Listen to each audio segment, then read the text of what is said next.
Bonjour et bienvenue au rattrapage pointeur. Nous allons commencer avec la déclaration d'une variable. Qu'est-ce qu'on entend quand on parle de variable?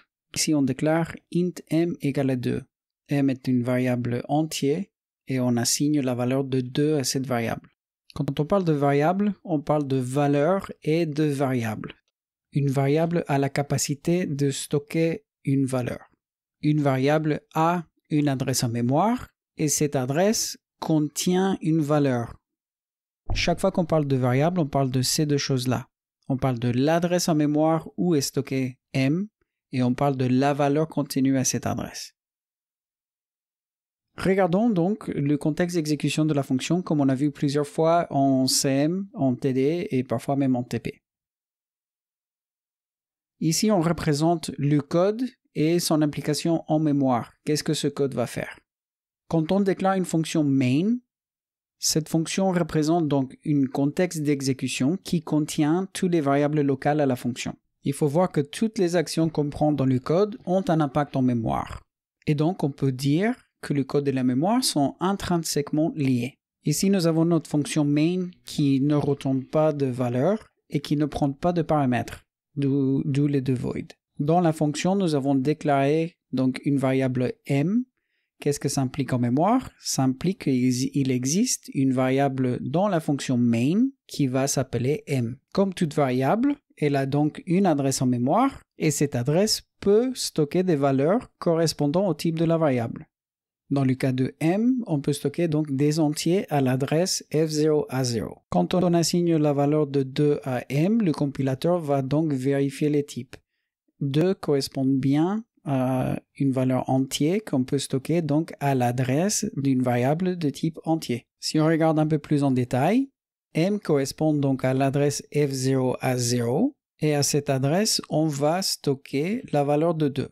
Ici, donc, on parle des deux facettes des variables. À gauche de l'égalité, on parle toujours des adresses, c'est l'espace où on va assigner les valeurs et côté droite, on parle des valeurs. C'est ce qu'on va stocker à cette adresse. Le langage C étant fortement typé, le compilateur va vérifier que la valeur correspond bien au type de données stockées à cette adresse. Dans un exemple de code peut-être plus intéressant, on peut voir les deux facettes des variables. M égale à m plus 1. À gauche, on parle de l'adresse de m, f0 à 0, et à droite, on parle de la valeur stockée à l'adresse de m, donc la valeur stockée à l'adresse f0 à 0.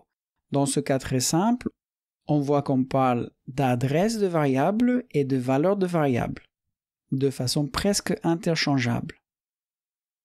Qu'est-ce qui nous fait distinguer les deux?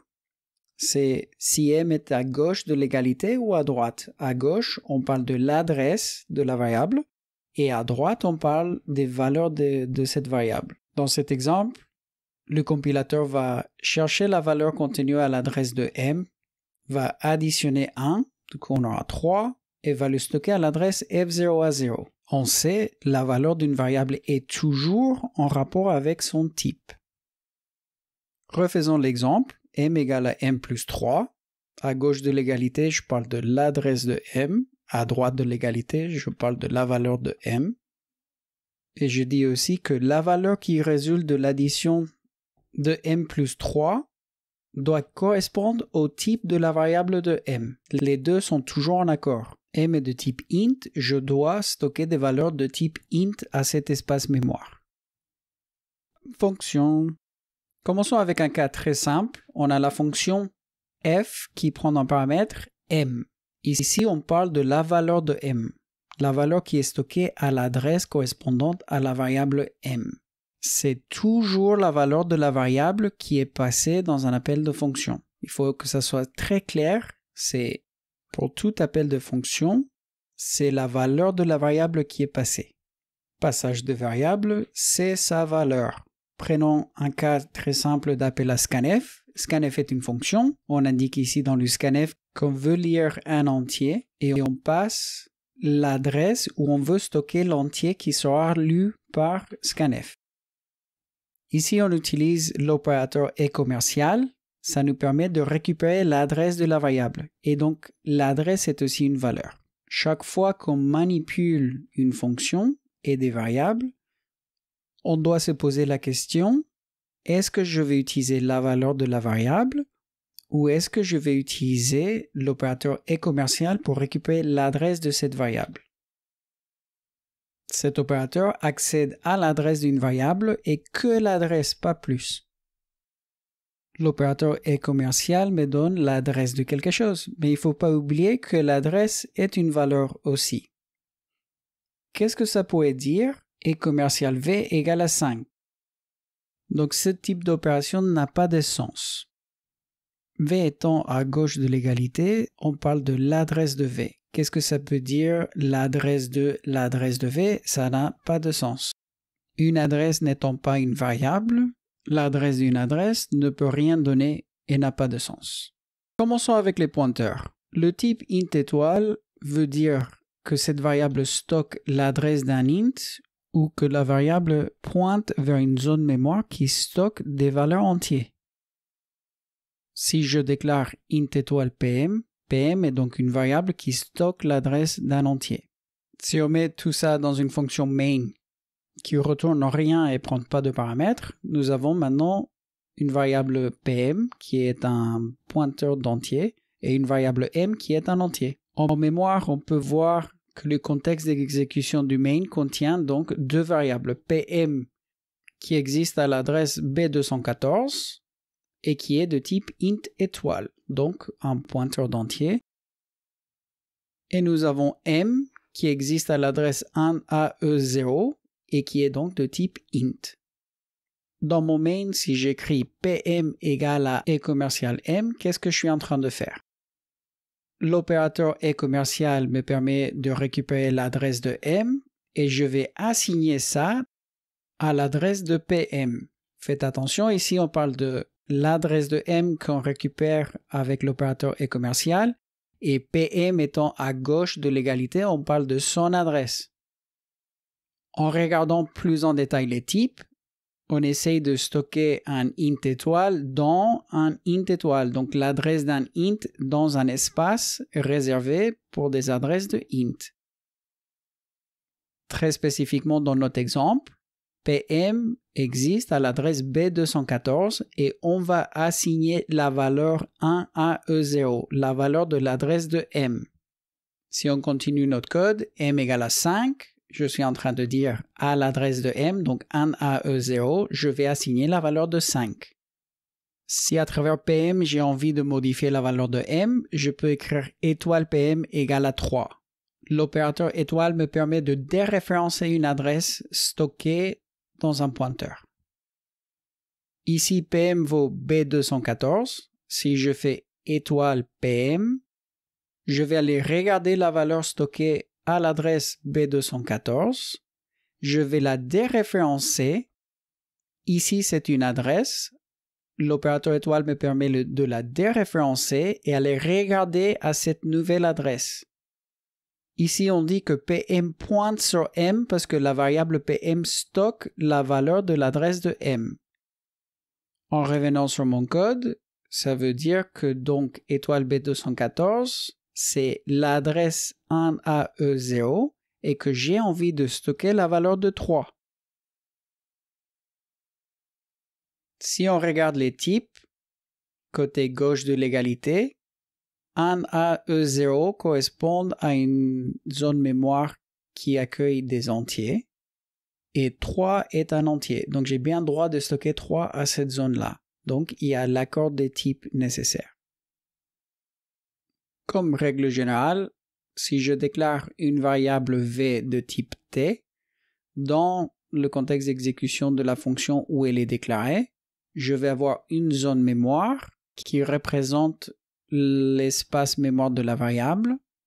Elle sera nommée v. En tout cas, le compilateur pourra le retrouver avec le nom de v. Et cet espace mémoire a droit de stocker donc des variables de type t.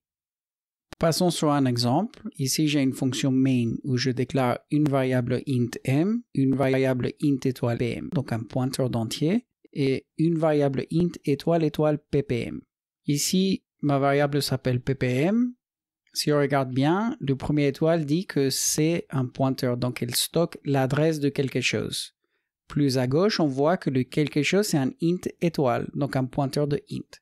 Du coup, ppm est un pointeur d'un pointeur de int. Elle va stocker l'adresse d'un int étoile. Si on regarde ce qui se passe dans notre contexte d'exécution, dans ma fonction main, j'ai ma variable m à l'adresse 1AE0, elle est de type int. J'ai ma variable pm à l'adresse B214 de type int étoile, donc elle stocke l'adresse d'un int. Et finalement, j'ai ma variable ppm à l'adresse 3AE0 de type int étoile étoile. ppm stocke l'adresse d'un int étoile.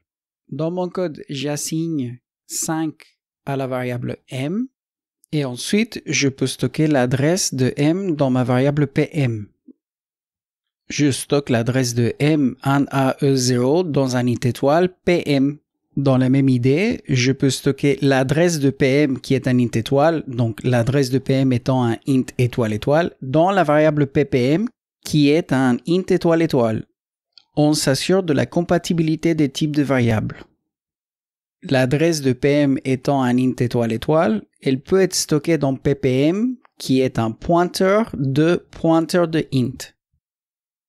La variable ppm stocke des adresses de int étoile. Encore une fois, on pourrait essayer de récupérer l'adresse de m 2 fois avec l'opérateur commercial, mais ça n'a pas de sens. L'adresse de m étant 1AE0, demander l'adresse de 1AE0 n'a aucun sens. L'opérateur commercial récupère l'adresse d'une variable, mais ça n'a pas de sens de parler de adresse d'adresse. N'oublions pas que même les adresses sont typées. ppm peut stocker des adresses de int étoile, mais elle ne peut pas stocker des adresses d'entiers. L'adresse de m étant un int étoile, il ne peut pas être stocké dans un int étoile étoile. De même, ppm ne peut pas stocker son propre adresse. On ne peut pas ranger des valeurs d'un certain type dans des variables d'un autre type. On va maintenant essayer de modifier la valeur de m. Je récupère une copie de mes variables et l'état de la mémoire. Commençons par le plus simple. M égale à 7. Qu'est-ce que ça va faire? Ça va aller chercher la zone mémoire occupée par m et ça va remplacer la valeur par 7. Maintenant, quel serait l'opérateur pour accéder à m à partir de pm et ppm? La réponse est l'opérateur étoile. Il ne faut pas confondre l'opérateur étoile avec les types int étoile, void étoile, char étoile, struct quelque chose étoile. Ce sont des types de données. Si on revient sur l'opérateur étoile, si je fais étoile PM, ça va déréférencer PM. PM désigne une variable de type int étoile. Étoile PM donc désigne une variable de type int. Si j'écris étoile PM égale à étoile PM plus 1, je suis en train de dire qu'à l'adresse étoile PM qui vaut 1AE0, je veux stocker la valeur d'étoile PM plus 1, la valeur d'étoile PM étant 7. Regardez bien ici, à gauche, on parle toujours d'adresse et à droite, on parle toujours de valeur. Je range donc 8 à l'adresse de M. Revenons donc sur un cas de passage de paramètres avec un simple scanf %d. Il ne faut pas oublier que chaque fois qu'on appelle une fonction, on passe la valeur de la variable. Ici, on dit au scanf, on veut lire un entier et le stocker à l'adresse qu'on va fournir. On peut utiliser l'opérateur commercial pour dire qu'on veut l'adresse de M, l'adresse d'un int. Ici, cette adresse vaut 1AE0, c'est l'adresse de M. De même, on peut faire un nouveau scanf, %d, donc toujours un entier, et lui filer PM. PM est un int étoile et actuellement, elle stocke l'adresse de M. C'est équivalent à l'appel précédent parce que la valeur de PM est 1AE0. On peut finalement faire un scanf %d de étoile ppm. L'opérateur étoile va aller regarder la valeur actuelle de ppm, B214. Ça va le déréférencer et le regarder à l'adresse B214. Donc ça récupère la valeur 1AE0. Ici, étoile ppm vaut 1AE0. Ce scanf est donc équivalent aussi. Ça fait que nous avons 3 façons de dire la même chose en utilisant différemment nos pointeurs. On peut continuer à jouer avec les adresses. Ici, je vais déclarer 2 variables int et 2 pointeurs. Je vais déclarer d'abord int n égale à 7, int m égale à 9. Ensuite, je vais déclarer un pointeur d'entier pm égal à l'adresse de m et un double pointeur, donc ppm, qui sera un pointeur de int étoile égal à l'adresse de pm. À travers pm, je peux donc modifier la valeur de m. Si j'écris étoile pm égale à 3, ça va aller déréférencer l'adresse contenue dans pm pour retrouver l'adresse de m et ça va mettre la valeur de 3. Si je fais étoile ppm, l'opérateur étoile va déréférencer l'adresse contenue dans ppm. Nous savons que l'adresse dans ppm est l'adresse de pm. Nous allons donc assigner l'adresse de n maintenant à la variable pm. On peut dire maintenant que pm pointe sur n. Je peux enchaîner les opérateurs étoiles. Donc, si je fais étoile étoile ppm, ça va déréférencer l'adresse dans ppm, donc je récupère pm. Et ensuite, ça va déréférencer l'adresse dans pm, donc je récupère l'adresse de n que je viens d'assigner juste avant. À cet espace-là, donc à n, j'assigne la valeur de 11. Pour que ce soit un peu plus clair, il faut se souvenir que ppm est un int étoile étoile, donc un pointeur de int étoile. Étoile ppm est donc un int étoile parce qu'on vient de déréférencer une adresse. Et si on fait ensuite un étoile de plus, on récupère un int. Okay? Donc c'est l'adresse d'un int parce que c'est côté gauche. À cet espace-là, on va assigner la valeur de un int. Donc le 11 sera inséré à l'adresse donnée. Pour résumer, il faut toujours savoir ce que l'on manipule. Il n'y a jamais de recettes génériques, magiques qui vont résoudre tout problème. Par exemple, le scanf ne prend pas toujours un et commercial. Le scanf prend une adresse. Et on peut récupérer une adresse de plusieurs façons comme on a vu dans les exemples précédents. Si vous combinez vos opérateurs, l'opérateur et commercial et l'opérateur étoile s'annulent. Si je récupère l'adresse d'une variable et ensuite je le déréférence, on revient aux variables. Et si vous voulez enchaîner vos opérateurs étoiles, il faut savoir de quoi il s'agit. Si j'ai étoile étoile ppm égale étoile étoile ppm plus 1, côté gauche, ça parle de l'adresse d'un int. Côté droite, ça va parler d'un entier, la valeur à cette adresse-là. Il faut bien vérifier que notre opération a bien un sens et que le typage est valide. Ici, à l'adresse d'un int, j'essaye de stocker toujours un int. Et donc dans mon exemple, le typage est valide. Et je suis content parce que le compilateur sera content aussi. Yay!